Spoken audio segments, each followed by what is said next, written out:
There are 6 reasons why we need taxes. The first and most obvious is to control inflation.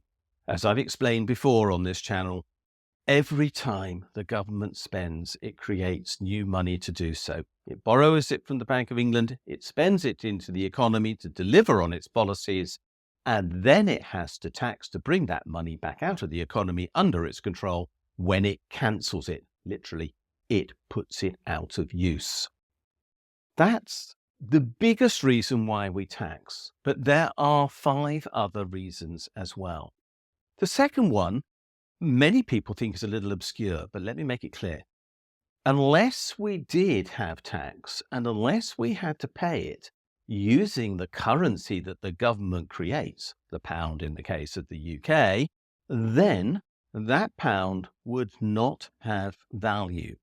Because the government requires that taxes be paid using the pounds that it creates to fulfill the promise to pay that it prints on banknotes and which are implicit in all its electronic spending, then unless it takes those pounds back in settlement of tax liabilities, it couldn't require that our pounds be used for all the transactions that we undertake in all our shops, in all our trading and everything else.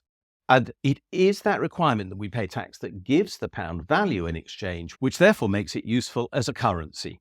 So tax creates the value of the pound.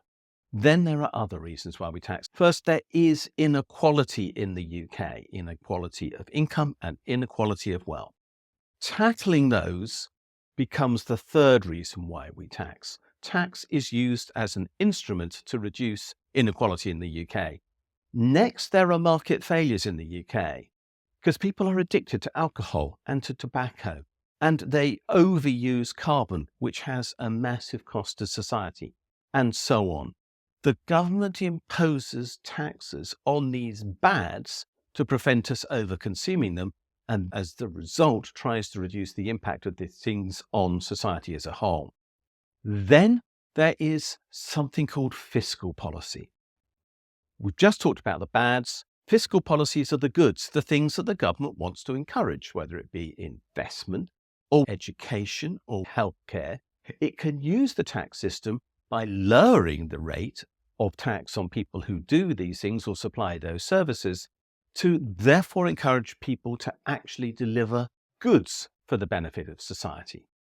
And finally, the 6th reason to tax is that tax represents a social contract between us, the population, and the government. In that social contract, there has to be what is called in legal terms a consideration, something that represents the payment between us.